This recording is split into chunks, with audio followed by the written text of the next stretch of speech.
Pessoal, olá, tudo bem com vocês? Muito bem, hoje nós vamos para a nossa aula de número 8, dentro da filosofia, e nós continuamos dentro do período moderno, não é? Onde agora nós vamos para o segundo momento, para a segunda fase, né? A aula passada nós vimos o período moderno exatamente no que diz respeito ao seu primeiro momento, que é o Renascimento, a Renascença, não é? E agora nós vamos para a continuidade da discussão dentro do período moderno, que são os autores que vão trabalhar o chamado empirismo e o naturalismo, né? O que essas doutrinas, né, o que esses pensamentos vão trazer, né, em termos históricos, né, para a filosofia e para o desenvolvimento do conhecimento humano, não é? Então, nós temos essencialmente o seguinte. Nós vimos na caracterização do período do Renascimento que a filosofia ela passa por uma retomada de pensamento do ponto de vista do modelo do pensamento do mundo antigo, grego, né? Em particular, influenciada pela visão aristotélica, né? Outros autores também, claro, mas principalmente a noção aristotélica. Agora, do ponto de vista da sua estrutura, tanto o momento do Renascimento quanto este novo momento que nós vamos ver hoje estão fortemente pautados pela noção do racionalismo, né? Então, são doutrinas, são ideias filosóficas extremamente pautadas, né, extremamente focadas na questão racional, né? Bom, a chamada linha de filosofia empirista, né? Então, lá atrás do grego, empiria, aquilo que é físico, aquilo que é real, aquilo que é perceptível através dos sentidos, esses pensadores vão retomando a ideia aristotélica, né, de olhar para a physis, olhar para o mundo real, tentar entender que qualquer conhecimento a qual nós possamos desenvolver, esse conhecimento vem da experiência com o mundo onde nós estamos, né? Então, não existe um conhecimento pré-existente, não existe um conhecimento dado por uma divindade, existe sim conhecimento adquirido. E adquirido como? Por meio da experiência, né? Então, toda aquela discussão do Francis Bacon, presente lá no Novo Organon, onde ele vai trazer, né, vai retomar a ideia aristotélica de experimentar, né, de fazer uma experiência com a natureza, vem a calhar, né, volta a ser debatida, volta a ser discutida nesse momento. Então, os filósofos empiristas essencialmente serão grandes defensores, né, grandes precursores do que nós temos, né, hoje como ciência moderna, né? Então, a revolução científica, a revolução copernicana, que começa exatamente no Renascimento, vai atingir o seu auge aí, né, dentro do pensamento do empirismo, que depois dará origem ao iluminismo, não é? Então, esse é um primeiro fator aí importante de se entender, certo? Bom, já os pensadores, né, do chamado naturalismo, eles vão resgatar exatamente a perspectiva que os gregos antigos tinham de que existe uma ordem, existe uma lei que orienta a natureza. E esta ordem, esta lei, esta racionalidade, ela pode ser oriunda de Deus, né, de uma divindade, ela pode ser oriunda da própria constituição da natureza, como se a natureza fosse por si só uma racionalidade individual, indistinta. Então, para os autores do naturalismo, se existe uma ordem na natureza e essa ordem não pode ser quebrada de novo, seja por vontade de Deus, ou seja pela própria natureza como um ser existente, uma coisa, né, existente propriamente dita, e se os animais, as plantas, estão inseridos de algum modo dentro da natureza e precisam respeitar estas regras, estas leis naturais, vamos assim dizer, esses autores dirão o seguinte: olha, o ser humano também, né? Se o ser humano ele também tem características as quais os outros animais, as plantas possuem, se o ser humano também está inserido na natureza, ele também se orienta por estas regras que estão ligadas, né, que estão orientadas para a sua raça. Né? Naquele contexto, a ideia de espécie, como a gente tem hoje, ainda ela não está definida. Né? Então, usava-se essa expressão raça. Né? Então, o comportamento do macaco é definido dentro daquilo que aquele grupo tem. O comportamento do leão é definido. O comportamento humano tem, então, portanto, também aí as suas regras, né? E estas regras não são regras definidas por nós, são regras as quais já são pré-existentes em relação ao ser humano, né? Então, o debate, né, entre o empirismo e o naturalismo nesse momento vai ser muito forte e, né, do naturalismo nesse momento vai surgir aí o chamado justnaturalismo, que a gente já falou um pouco lá na história do direito, né? Então, de toda esta discussão, este debate, né, o principal ponto aí é exatamente a racionalização que os empiristas farão de que o conhecimento deriva da experiência e os naturalistas de que existem regras ou existem, né, condições de comportamento e sobrevivência dadas ao ser humano pela natureza, né? Então, todo o desdobramento desse período, desse segundo momento do período moderno, se dará em cima desses dois pensamentos, ainda muito orientados exatamente pela ideia de racionalidade, ok? Pois muito bem, então, nesse momento nós temos aí alguns, né, grandes pensadores, e a filosofia nesse momento ela vai se deslocar, né, do eixo que ela estava ali na Itália, tal, ela vai se deslocar para o eixo França-Inglaterra, né? Então, os principais nomes nesse momento estão ou na França, né, seguindo um pensamento, uma linha de pensamento mais humanista, tal, ou ela está na Inglaterra, também Holanda, mas principalmente na Inglaterra, seguindo uma linha de pensamento que terá, né, como foco, como origem, e que vai dar sentido àquilo que nós chamamos hoje de liberalismo, né? Então, pensadores que estão discutindo exatamente a questão da liberdade, né, dos fundamentos da liberdade para o ser humano, ok? Então, vamos tentar entender um pouquinho aí esses fundamentos, né? O primeiro grande nome dentro desse contexto é Thomas Hobbes. Então, Hobbes foi principalmente, né, um grande filósofo político inglês, discutiu, né, muito a questão da organização do Estado, e Hobbes fica famoso exatamente pelo seu livro, né, chamado Leviatã, né? Então, Hobbes discute dentro de uma perspectiva interessante, influenciado lá atrás pelo pensamento de Maquiavel, de deslocar a política de uma discussão divina para uma discussão terrena, material.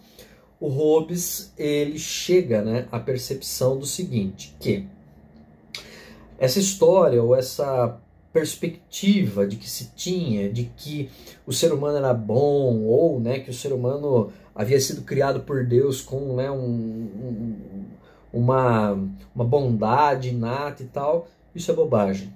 Para o Hobbes, o ser humano efetivamente ele é mau, né? Então, para ele, o ser humano é mau por natureza. O ser humano, no estado natural, ele é ganancioso, ele é egoísta e ele age no mundo exatamente orientado por esta ganância e por esse egoísmo.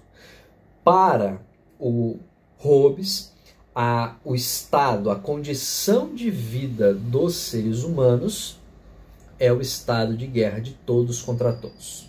Né? Então, não venha com essa de que, é porque o ser humano ele é bonzinho e tal. Não, o ser humano é ganancioso, o ser humano é egoísta, o ser humano é arrogante, o ser humano só pensa em si mesmo e ele vai fazer de tudo para conquistar os seus interesses. Pois bem, né? Muito bom. Só que tem um pequeno problema, né? Diz o Hobbes. Nem tudo o que eu preciso eu sou capaz de produzir. Né? Então, por exemplo, eu não sou capaz de produzir um carro. Né? Mas um carro é uma coisa que para mim é essencial. Né? Pensando eu como professor, para andar para baixo para cima, ou mesmo para passear, enfim. Né? Só que tem alguém que sabe fazer um carro. Né? Então, claro, simplificando isso, né, de uma forma muito genérica, mas só para entender. Então, segundo o Hobbes, o que vai acontecer? Né? Nós, seres humanos, não por interesse social, não por compaixão ou qualquer coisa do gênero, mas por puro interesse individual, vamos fazer o quê? Acordos. Né? Então a gente vai fazer um acordo. Eu vejo que tem um fulano lá, uma empresa, sei lá, que faz carros, né? Então eles têm esse domínio, eu vejo que aquilo para mim é interessante. Só que eu preciso oferecer para ele alguma coisa em troca. Então eu chego para ele e falo, olha, eu não sei fazer carros, mas eu preciso de um, né? Então o que eu sei fazer, por exemplo, é dar aula, né? Então eu sei lecionar e em troca de lecionar eu ganho dinheiro, né? E exatamente com esse dinheiro, então eu vou fazer o seguinte, eu quero dar um X desse dinheiro em troca de um carro. E o cara também, né, não porque ele é bonzinho, porque ele é legal, mas porque ele também tem interesse nisso, ele fala, legal, bacana. Então, o carro custa tanto, né? Pois bem, eu falo para ele assim, olha, deixa eu dar uma volta, né, fazer um test drive, para ver se eu quero comprar. E aí eu pego o carro e pico a mula, fujo com o carro, né?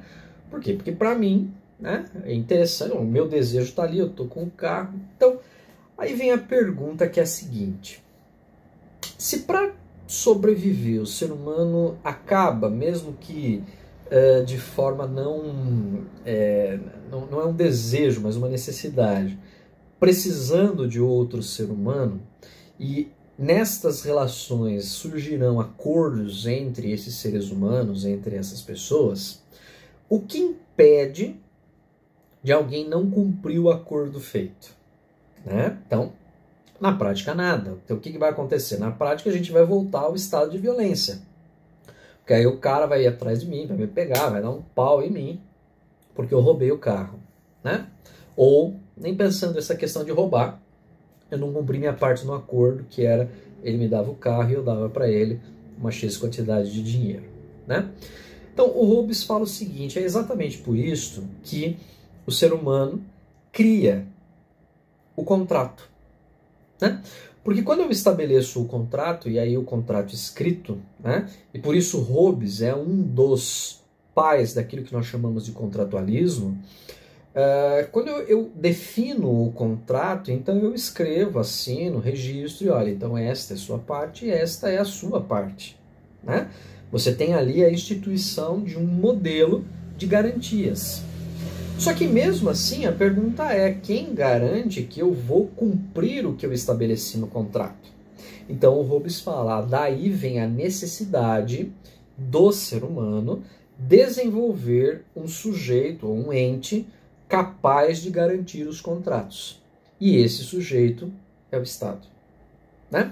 Então é exatamente nessa noção, nessa perspectiva de que o ser humano é egoísta, mas que ele precisa de outros seres humanos para poder sobreviver, que o Estado nasce como um regulador das relações humanas, vamos assim dizer, vamos assim chamar.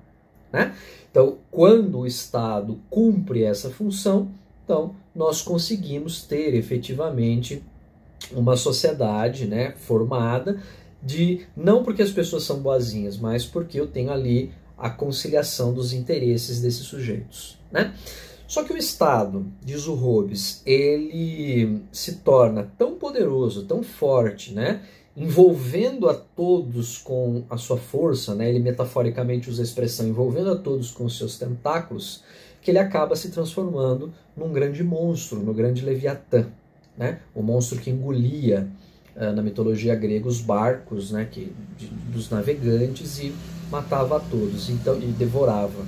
Então ele fala, né, o Estado ele acaba devorando a todos os seres humanos, a todas as instituições, exatamente pela necessidade que o ser humano tem de regulamentar o convívio social. Tá? Então, a perspectiva do Hobbes, né, ela está muito forte, muito atrelada a essa noção, ou a essa ideia da necessidade do contrato e da constituição, da formulação, vamos assim dizer, do Estado. Certo? Então, esse é aí um dos primeiros grandes nomes, né, um dos pais do contratualismo, como eu falei. Tá? Bom, outro grande nome nesse momento é John Locke. O John Locke, ele também é um representante do contratualismo, mas o Locke ele fica mais conhecido, né, ou ele tem uma maior relevância exatamente dentro das ideias do empirismo. Tá? Porque Locke vai levar a ideia do empirismo a uma, como eu posso dizer, a um patamar, né, que efetivamente o que nós temos hoje como perspectiva da ciência, perspectiva do conhecimento do ser humano, deriva muito da perspectiva de Locke. Por quê? Locke ele é pai, né, da famosa frase Homo tabula rasa. Né? O homem é uma tábua lisa, uma tábua em branco, uma folha em branco. Né? Hoje a gente poderia dizer aí um iPad formatado. Né? Para o Locke, todo o conhecimento que nós temos deriva da experiência. E, portanto, quando a gente nasce, nós não temos nenhum conhecimento. Então veja que isso é diferente lá atrás de Sócrates, diferente lá atrás de Platão, diferente lá atrás dos autores medievais, que tem essa perspectiva da divina, de influência, de dom, né? Locke vai falar, não. O ser humano, ele é completamente desprovido de qualquer conhecimento e todo o conhecimento que ele tem, ele adquire do mundo externo. Então, ou ele ouve, vê alguém, né? Então ele lê um livro, ou ele ouve alguém dizer, ou ele vai experimentar. Então ele só pode saber, por exemplo, o que é a diferença entre o doce e o salgado a partir do momento em que ele experimenta. Ele só pode saber a diferença entre o que é o liso e o áspero a partir do momento em que ele experimenta. Ele só sabe a diferença do azul para o verde a partir do momento que ele experimenta, e assim sucessivamente. Então, para o Locke, e aí, né, a noção do empirismo, todos os conhecimentos eles passam diretamente pelos nossos sentidos. Visão, audição, olfato, paladar e tato. E estas experiências são trabalhadas pelo raciocínio. E aí nós chegamos, então, portanto, à contemplação do mundo por meio da nossa mente. Tá? Então, é muito importante, né, esta relação. Para o Locke, então, nesse sentido, se não existe nenhum tipo de conhecimento inato, se não existe nenhum tipo de dom divino nesse sentido, Locke ele vai fazer uma forte crítica, e aí a importância e a influência dele dentro da filosofia política também, ao quê? Ao absolutismo. Porque o Locke vai dizer o seguinte, não existe, da mesma forma que não existe conhecimento inato, conhecimento que já nasceu com o sujeito, não existe poder inato, não existe poder que nasceu com o sujeito. Né? Então essa coisa de que o rei é rei porque Deus quer, isso é uma bobagem, isso é uma mentira. Né? Essa coisa de que o fulano ele tem poder porque é vontade, né? Isso é besteira. O poder ele é um elemento que o quê? Que ele deriva de uma coisa que o Locke chamou do pacto social. O poder deriva do pacto entre os sujeitos, do acordo. E esse acordo está intrinsecamente ligado ao quê? Àquilo que a gente falou do Hobbes, que é o quê? A ideia do contrato social. Né? Então, por isso mesmo, Locke ele também é um contratualista. Exatamente porque ele defende a necessidade dos acordos entre os sujeitos, os indivíduos dentro de uma sociedade, para que essa sociedade se organize. Então, o poder que fulano ou beltrano tem não é um poder porque ele nasceu com esse direito. Esse poder é dado a ele por uma questão de necessidade de organização da sociedade. E aí, a retomada dos fundamentos republicanos lá de trás, né, da Roma antiga, que vai dar origem às discussões de democracia no mundo moderno, né? Então, para Locke, e aí, né, talvez um dos grandes ápices também da visão e da teoria dele, todo o ser humano ele é dotado de 3 direitos que para ele são direitos inalienáveis. São direitos, estes sim, provindos da própria natureza, né? São 3 direitos que, pelo simples fato de eu ter nascido, esses direitos me são pertencentes, tá? O direito à vida, o direito à liberdade e o direito à propriedade privada, né?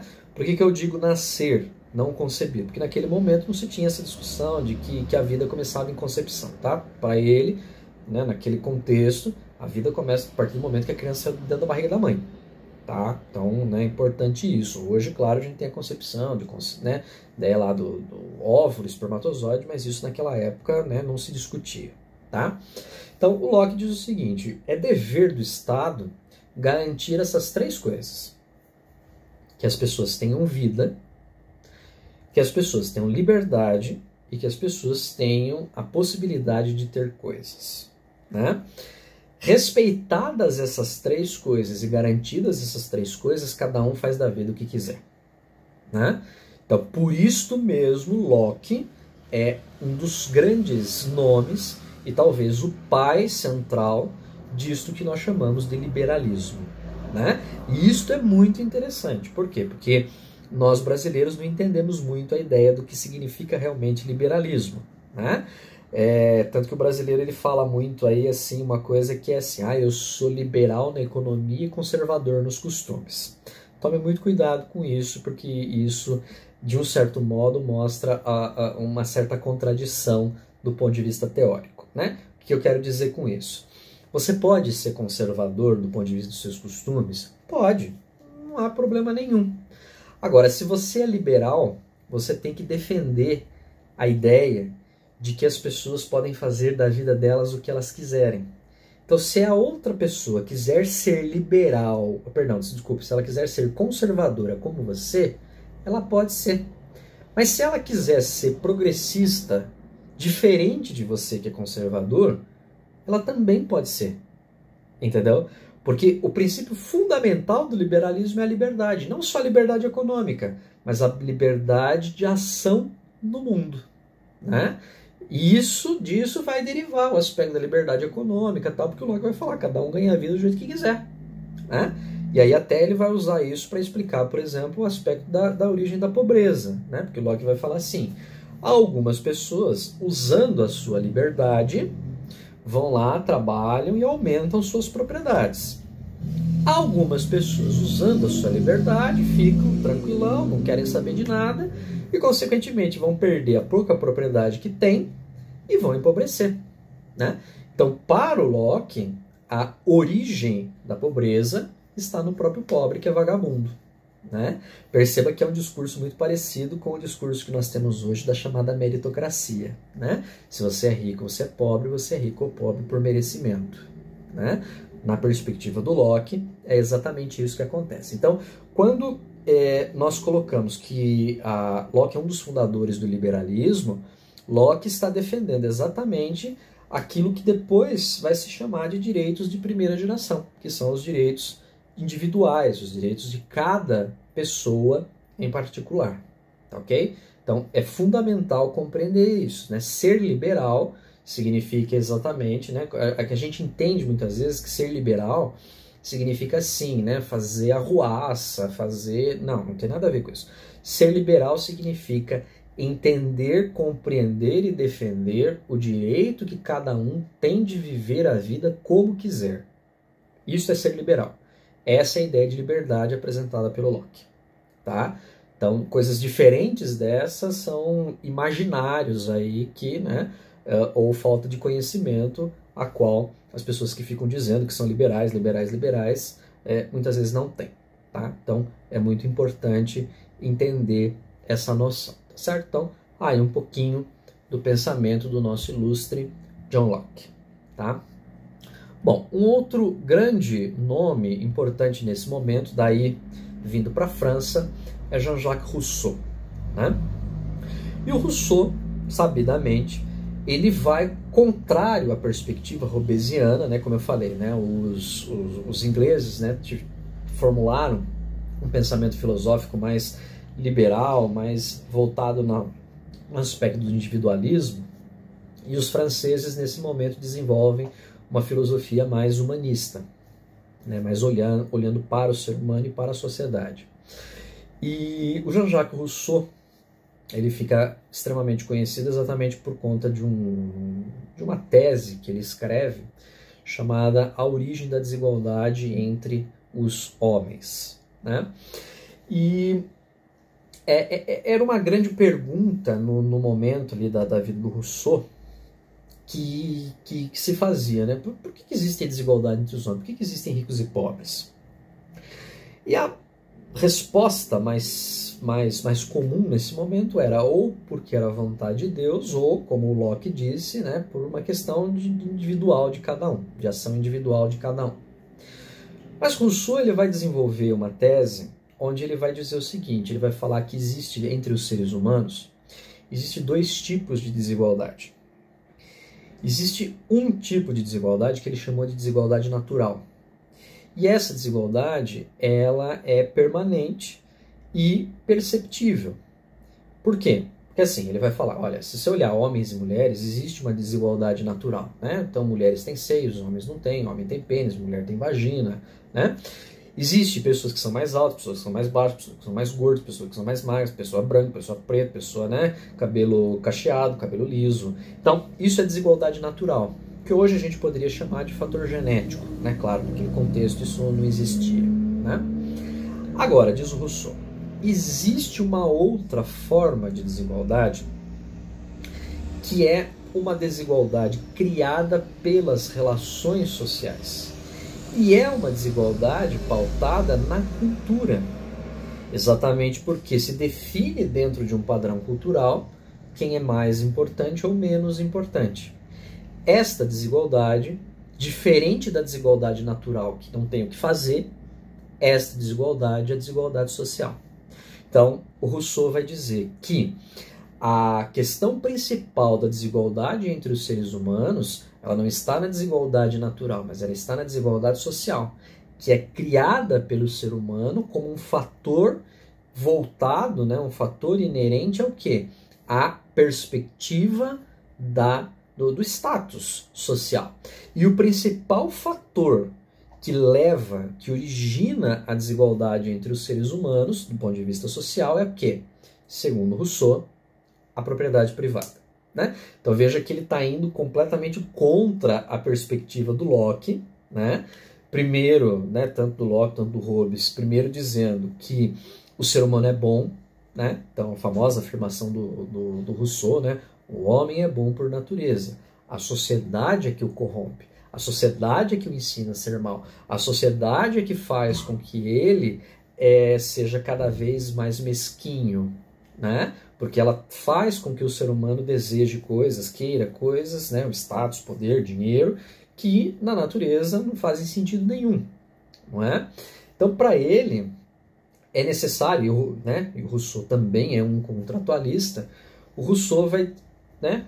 Uma das suas principais obras, né, chamada exatamente Contrato Social, o Rousseau vai dizer que a necessidade do contrato visa permitir ao ser humano viver de forma mais simples possível e o mais próximo possível da natureza, estabelecendo relações uns com os outros de necessidade, né? Então, nós estabelecemos isso exatamente para quê? Para que a gente não dependa de uma estrutura social, né, vamos dizer assim, gigantesca, etc., etc., que vai nos levar, de algum modo, à corrupção. Então, o contrato para ele é um garantidor exatamente disso, né? Para o Rousseau, quanto mais próximo, vamos assim dizer, o ser humano viver da natureza, para ele este é um melhor ser humano, o que ele chamou, que ficou conhecido aí como o bom selvagem. Tá? Então veja que nas duas perspectivas, na perspectiva inglesa e na perspectiva francesa, você abre dois grandes leques, dois grandes vieses que depois vão futuramente influenciar o pensamento contemporâneo, mas isso é para depois. Mais um autor importante aí, que é Charles de Secondat, Barão de Montesquieu. Nosso ilustre Montesquieu também ficou conhecido como um grande filósofo político, também contratualista. Mas Montesquieu, ele tem a sua grande importância na sua principal obra, que é chamada O Espírito das Leis, quando Montesquieu faz um resgate da ideia de república romana e traz isso para o contexto atual, onde ele está ali, século XVIII, e vai levantar o grande debate contra o absolutismo daquele momento, contra os reis, os impérios daquele momento, propondo uma forma de governo republicana pautada em democracia. Para o Montesquieu, o poder ele é extremamente tentador e exatamente por isso ele precisa ser limitado. E a melhor forma de limitar o poder é qual? Dividir o poder. Então é exatamente dessa ideia que nós temos, foi Montesquieu que propôs isso, a ideia de que o Estado ele tem que ser dividido em três grandes poderes que se relacionam, mas que não interferem uns nos outros. O executivo, o legislativo e o judiciário.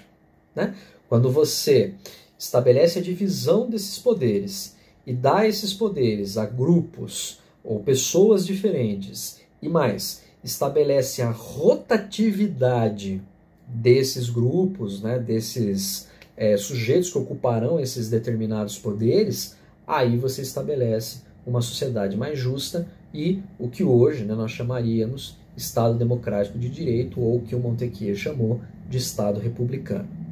É a única forma de, efetivamente, você não criar um Estado totalitário, um Estado absolutista. Ali contemporâneo a Montesquieu, salvo engano, o nome dele é Lord Byron.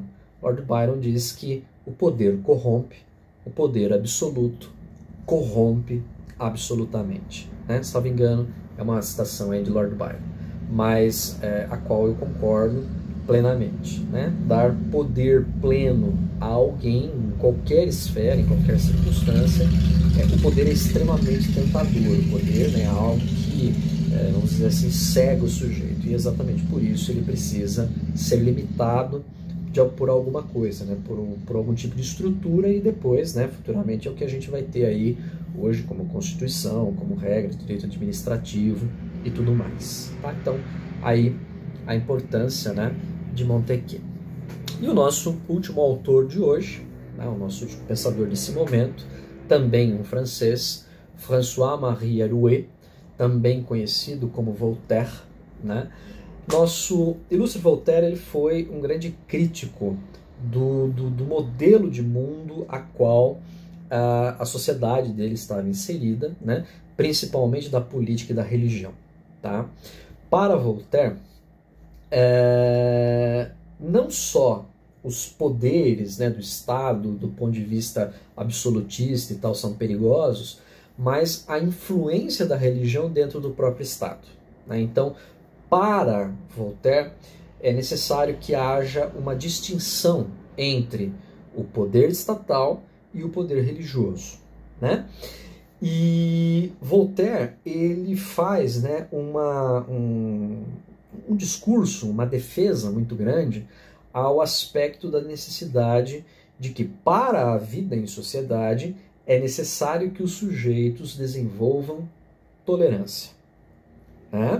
Então, Voltaire é um grande defensor do pensamento livre e é um dos principais nomes que influenciará um pouco à frente aí a Revolução Francesa. Então, os ideais de liberdade, fraternidade e igualdade, muito disso está voltado, né, está focado exatamente dentro do pensamento de Voltaire. Tá? Bom, para ele é necessário que haja, que exista um soberano, né, alguém que está no poder que seja esclarecido, né, alguém que tenha efetivamente conhecimento do que faz e conhecimento das necessidades do Estado, do povo, da população de um modo geral. Né? Aí sim você tem grandes chances, né, ou grandes possibilidades de desenvolver um governo justo. Né? Então, o Voltaire, a maior parte das obras dele são textos, são espécie de crônicas, contos, né? E Voltaire ele tem assim ele faz uma crítica muito ácida à sociedade dele, né?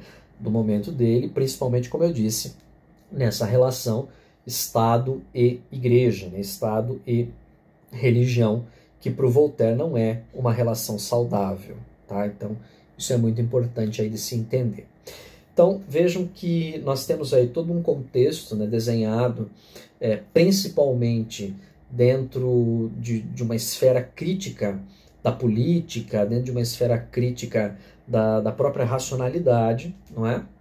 E toda essa crítica, toda essa construção de pensamento vai culminar depois com como eu disse, a Revolução Francesa tal, e aí com a abertura de um novo pensamento, né, que vai se dar origem ao mundo contemporâneo, com a figura de Kant. Né? Mas isto fica para depois. Tá? Então, a gente termina aqui, encerra essa nossa reflexão por hoje, né, aí com essa seleção de pensadores. Claro, existem muitos outros nesse período, mas é um pouquinho para se entender essa discussão de naturalismo e essa discussão de empirismo. Tá ok? Grande abraço para vocês, bons estudos e até a próxima. Tchau, tchau.